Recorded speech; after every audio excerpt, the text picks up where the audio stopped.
We often grow up believing that success is something we chase, a goal at the end of a long road, marked by certain achievements, certain possessions, certain titles. We're told that once we reach that level, once we have the promotion, the car, the money, the applause, then we can finally call ourselves successful. But that's not how success actually works. That's not how humans actually operate. And if we build our lives around that model, we're setting ourselves up for an endless cycle of striving and never arriving. Because success isn't a milestone.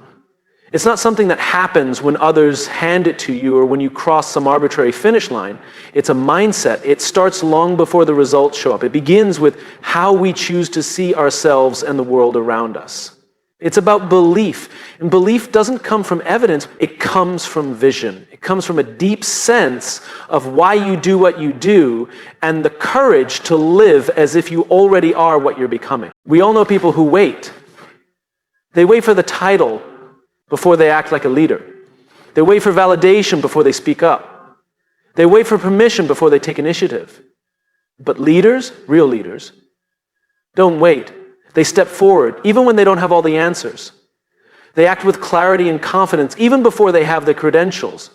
Not because they're arrogant, but because they understand that success isn't something that happens to you. It's something you decide. And when you begin to act from that place, not from desperation, not from insecurity, not from needing to prove something, but from conviction, people feel it. People notice when someone believes in what they're doing. It's contagious because belief is magnetic. And people don't follow people with the most impressive resumes. They follow people who show up like they mean it. Think about any great leader, innovator, or visionary. They didn't start acting like leaders after the world crowned them. They acted like leaders when no one was watching. They made decisions based on values, not visibility. They carried themselves as people of purpose long before anyone handed them power. And over time, their mindset shaped their actions, and their actions shaped their results. That's how it works. Who you become is a reflection of how you behave when no one is clapping, when no one is validating, when no one is calling you successful yet. That's where the foundation is built. There's a myth that confidence comes after success, that we earn the right to stand tall once we've collected enough external evidence. But it's actually the reverse. Confidence is the soil success grows in. And confidence isn't loud. It's not about pretending. It's quiet, steady.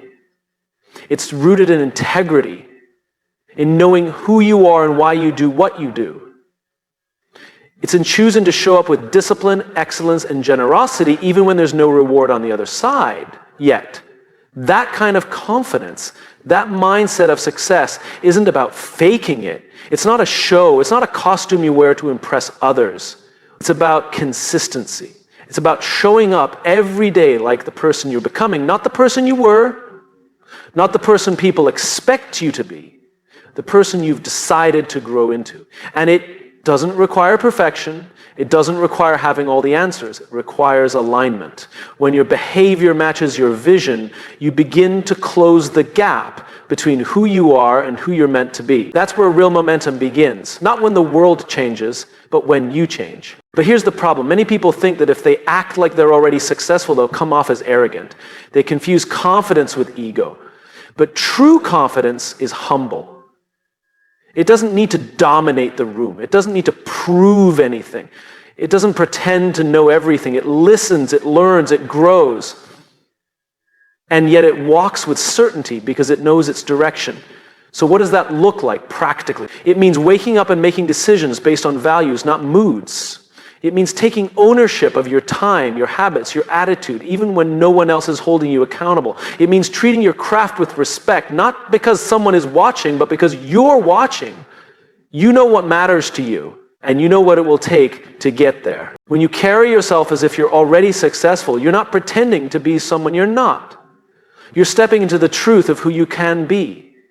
You're refusing to let doubt or fear dictate your posture. You're choosing to operate with discipline even when it's hard, with grace even when it's unrecognized, with generosity even when it's inconvenient. That's not an act. That's leadership. And slowly, sometimes invisibly, something shifts. The way people respond to you changes. The way opportunities find you changes. The way your own thoughts speak to you changes. Because now, you're not acting as if.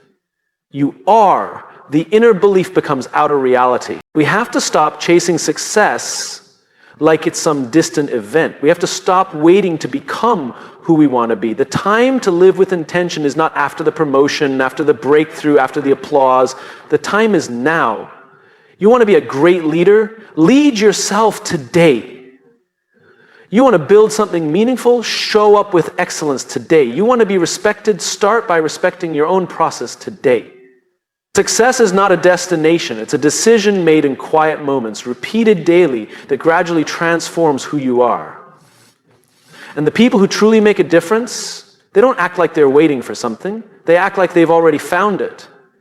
Not because they're pretending, but because they've chosen to believe. We often think we need to believe in ourselves before we can act, that confidence needs to come first, that somehow once we've found that deep inner assurance, we'll start showing up the right way. But the truth is, it rarely works like that.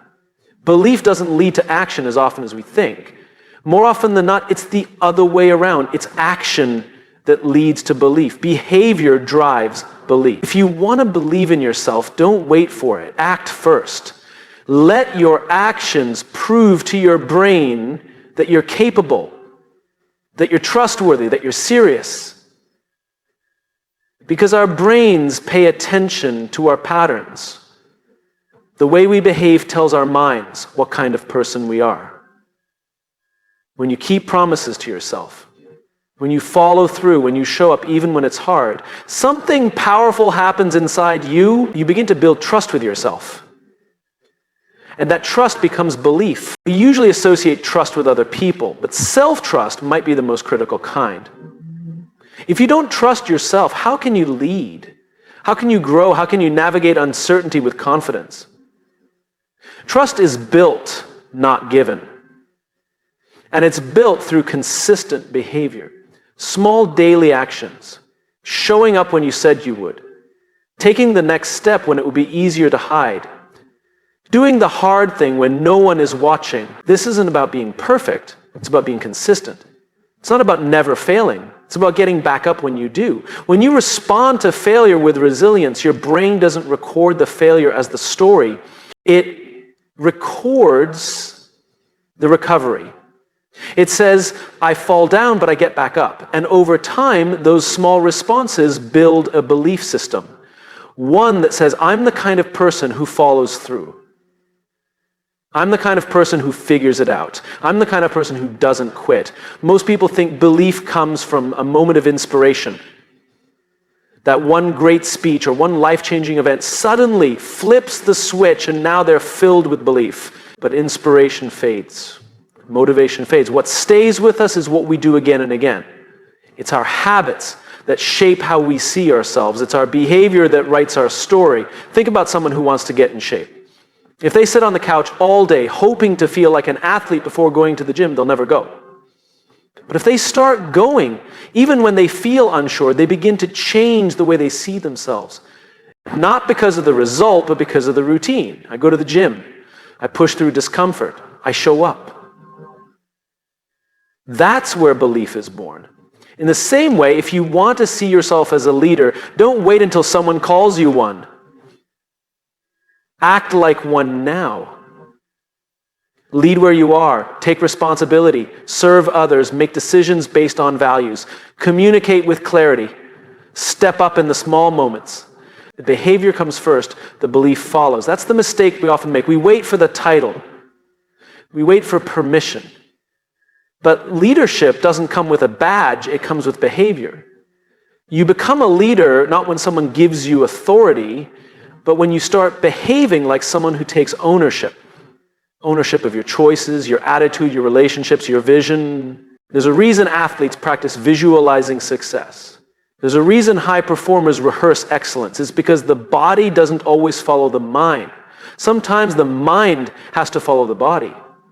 When you act like the person you want to become, you send a message not just to others, but to yourself. But it's important to understand That this isn't about pretending. It's not about faking confidence or swagger. It's not about putting on a mask. It's about choosing behavior that aligns with your values and your vision, even if you don't feel ready. Especially if you don't feel ready. That's the paradox. The more you act like the version of yourself you're striving to become, the more you believe you can be that person.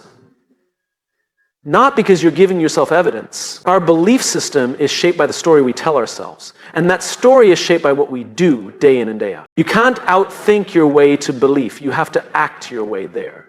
Courage isn't the absence of fear, it's acting in the presence of it. The moment you take action, you disrupt the fear loop. You interrupt the lie that says, I'm not ready. Because readiness isn't a feeling, it's a decision. You decide to step in, you decide to move, you decide to behave like someone who is capable. And that decision changes everything. And once you start to believe, something else happens. You become more consistent, more focused, more steady, and others can feel that. Belief is felt.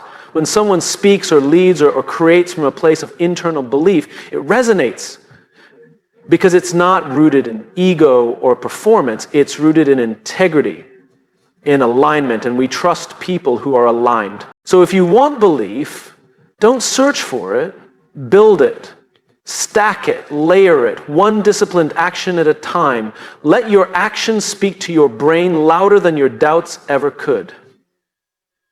Let your behavior shape your identity, because at the end of the day, the story we believe about ourselves isn't written in our heads, it's written in our habits. If you behave like someone who matters, you will begin to believe that you do. If you behave like someone who leads, you will begin to believe that you can. If you behave like someone who keeps showing up, you will begin to believe that you're the kind of person who finishes. You don't need to feel ready, you need to move, you need to behave your way toward belief, because belief doesn't make you act, acting is what makes you believe. Most people spend their lives chasing outcomes. They set goals, they make plans, they dream big, all in the hope that one day they'll reach a destination that finally allows them to feel like they've become someone. They believe that identity is something you earn after you've proven yourself, that once the outcome is achieved, then they'll finally deserve the title, leader, creator, entrepreneur, athlete, artist, whatever it is. But that thinking is backward. The truth is, the identity comes before the outcome. It has to. You don't get to succeed and then decide who you are. You decide who you are and then you behave in alignment with that decision. The outcome is the result of identity, not the other way around. We act based on who we believe we are, and when that belief is rooted in intention and clarity, then the results take care of themselves. This is a shift that many people never make. They wait. They think, once I've built the business, I'll call myself an entrepreneur. Once I have a team, I'll act like a leader. Once I've published something, I'll be a writer. But that waiting creates a gap, and that gap becomes an excuse. It allows us to hold back, to play small, to stay comfortable, because we haven't yet earned the identity. But the people who create real impact don't wait for the world to grant them permission. They choose who they are before the world has a chance to agree. And that choice, that internal shift in identity, becomes the foundation for everything that follows. Because your identity drives your standards drive your behavior, and your behavior drives your results. It all starts with how you see yourself. If you don't see yourself as a disciplined person, you won't act with discipline. If you don't see yourself as someone who leads, you won't step into leadership moments. If you don't see yourself as worthy, you'll constantly sabotage your progress. That's why the identity comes first, because who you think you are will always win over what you want to achieve. The mind is powerful. It's always trying to make your actions match your beliefs. That's why when you say, I'm not good at public speaking, your body responds with anxiety the moment you're asked to speak. Not because you can't, but because your identity says, this isn't who I am. But what happens if you shift that belief? What if instead of saying, I'm not a speaker, you say, I'm learning to become someone who communicates with clarity and impact? Suddenly, your brain has new instructions. Suddenly, your actions can begin to align with a new identity. This isn't about lying to yourself. It's not about pretending to be something you're not. It's about deciding who you are and then acting like it every single day. Not because you're trying to fool anyone, but because you understand that transformation doesn't begin with results. It begins with ownership. Take anyone you admire, someone who's built something meaningful, someone who leads with purpose, someone who's achieved something remarkable. If you look closely, you'll see they made the identity decision early on. They decided, this is who I am, this is what I value, this is how I lead. Long before the results were visible, long before the world clapped, long before the outcome was secure. They lived the identity, and the outcomes followed. There's a difference between outcome-based goals and identity-based goals. An outcome goal says, I want to run a marathon. An identity goal says, I'm a runner. The first is a finish line. The second is a way of life. The first ends, the second evolves. And it's the second that leads to lasting change, because identity isn't tied to one result. It's tied to who you're becoming. When we act from identity, we tap into something deeper than motivation. Motivation is fickle. It shows up when conditions are perfect. But identity creates consistency. If you see yourself as someone who shows up with excellence, you don't need to feel motivated. You just act in alignment with who you are. And that alignment creates trust, not just with others, but with yourself. You begin to build an internal reputation. You start to say, I'm the kind of person who follows through. I'm the kind of person who keeps learning. I'm the kind of person who leads with values, not ego. And once that identity is set, your behavior begins to match. You start living into that belief, not because someone else told you who you are, but because you made the choice. We're always becoming something. Every action is a vote for the kind of person we believe ourselves to be. So the question is, are you casting votes for the version of yourself you want to grow into? Or are you reinforcing the limitations of your past? The people who change the world don't wait for outcomes to confirm their identity. They commit to the identity first. They carry themselves as leaders before anyone follows. They operate with discipline before the results show up. They speak from purpose before the spotlight arrives. And because of that, the outcomes eventually come, but by then they're just a reflection of something deeper. The world is simply catching up to who they already decided to be. And that's what it means to act as if you're already successful. Not to fake it, not to play a role, but to step into the identity of someone who lives with purpose, alignment, and intention.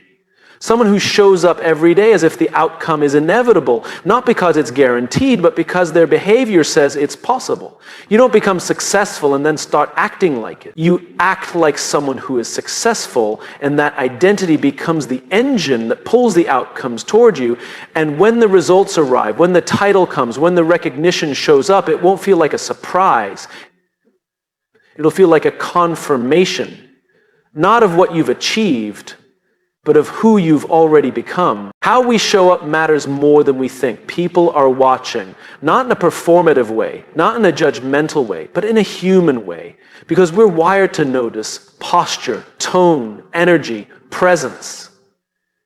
Before anyone hears a word you say, before they read your resume or understand your background, they respond to how you enter the room. And how you show up tells them a lot about what to expect from you. We all want to be taken seriously. We want to be seen as credible, capable, confident. But credibility doesn't begin with external validation. It starts with how we carry ourselves, how we walk into a meeting, how we speak up in uncertainty, how we treat people even when there's nothing to gain. That behavior creates an impression, and that impression becomes influence. Because people don't follow the loudest voice.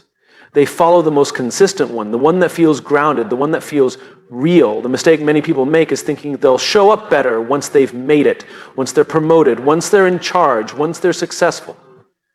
But that mindset misses the point. You don't become a leader when someone gives you authority. You become a leader when you choose to carry yourself like one with clarity, with humility, with responsibility, regardless of your title. Showing up well doesn't mean pretending to have all the answers. It means being present.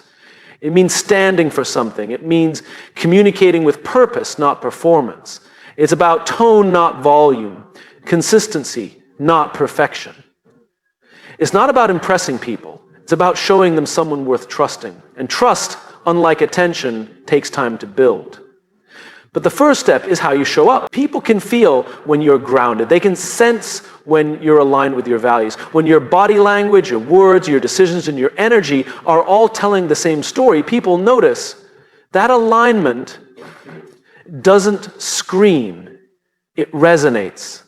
And resonance is what creates connection. Connection is what builds teams, and teams are what build great things. You could be the smartest person in the room, but if the way you show up feels chaotic, insecure, or inconsistent, people won't know how to engage with you. People want clarity, not confusion. They want stability, not volatility. They want to trust your presence before they trust your plan. That's why leadership, real leadership, starts long before decisions are made. It starts the moment you enter the room. Think about someone you've admired, not for what they've achieved, but for how they carry themselves.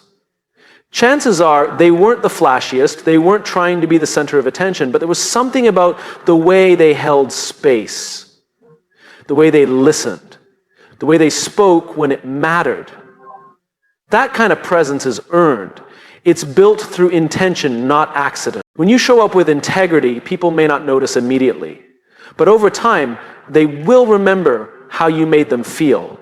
They'll remember that you were calm under pressure, that you took responsibility instead of placing blame, that you made them feel seen. Those moments may seem small, but they're everything. Because influence isn't built in the big speeches. It's built in the daily presence. It's built in how you show up when things are uncertain. The truth is, most of us spend too much time worrying about what people think of us, and not enough time focusing on what people feel from us. There's a difference. What people think can be swayed, but what people feel, that stays with them. If you walk into a room with clarity and calm, people will mirror it. If you walk in distracted and defensive, people will react to that too. Emotional energy is contagious, and how you show up is the thermostat for everyone around you. This is especially true in leadership. If you're anxious, your team feels it. If you're distracted, your team mirrors it. If you show up late, dismissive, reactive, they will follow that example, not because they're trying to be disrespectful, but because we follow emotional cues. On the other hand, if you show up with intentionality, with focus, with humility, they respond in kind. They don't just listen to your words, they absorb your way of being. This isn't about being perfect. You don't have to be fearless or flawless, but you do have to be intentional. You do have to know what you stand for. You do have to take responsibility for the emotional tone you bring into spaces.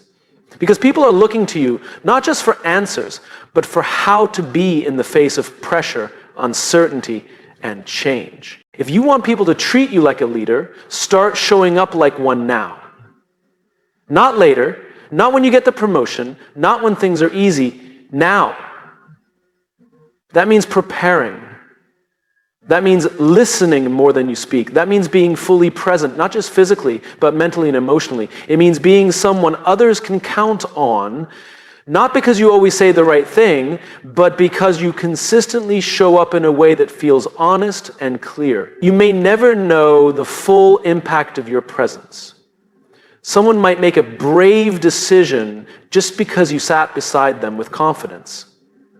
Someone might step into their own leadership because they saw how calmly you handled a crisis. Someone might feel more valued because you looked them in the eye and actually listened. These aren't outcomes you can measure, but they are outcomes that matter. And that's the point. You don't show up well because it guarantees recognition. You show up well because it's the right thing to do. Because it creates safety, clarity, trust.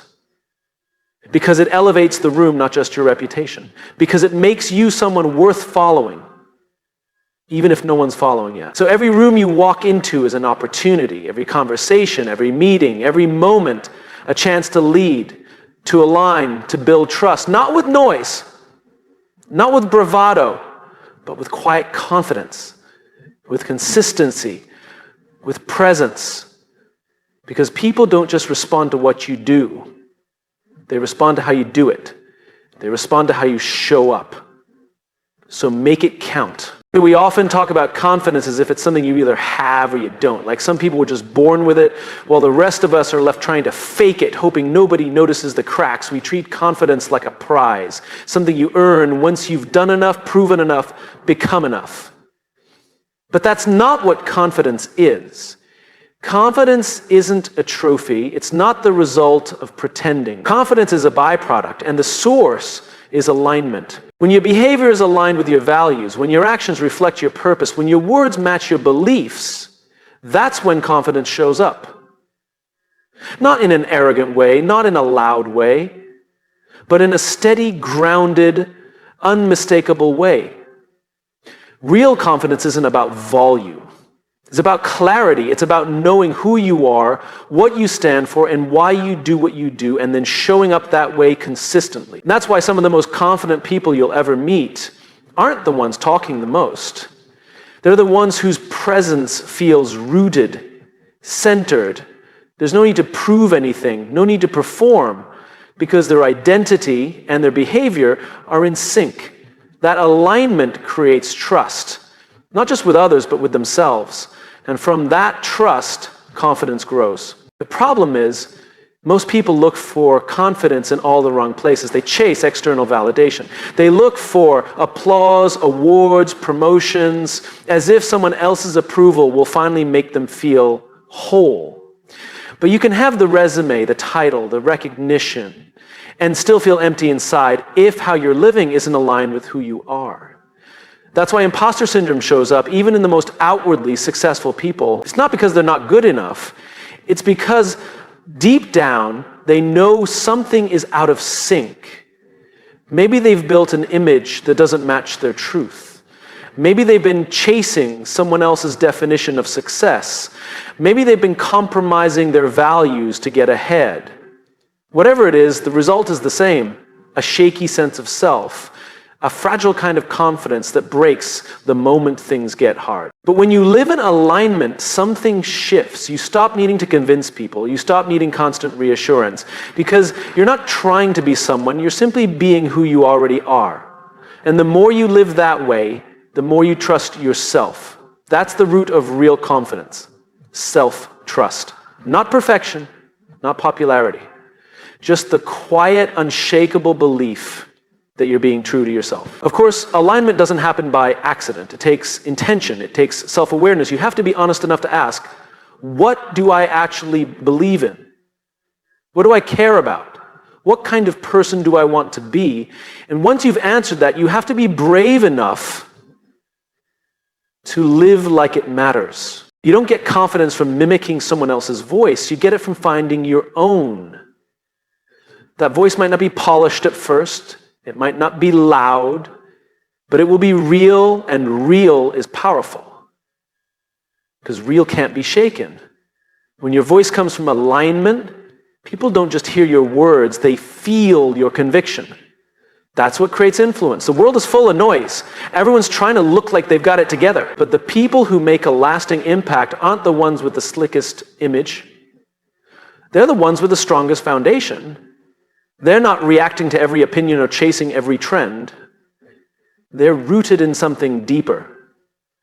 That's what alignment gives you. It doesn't make the path easy, but it makes it clear. And when the path is clear, confidence becomes natural, not forced, not faked, just there, like a quiet companion walking beside you.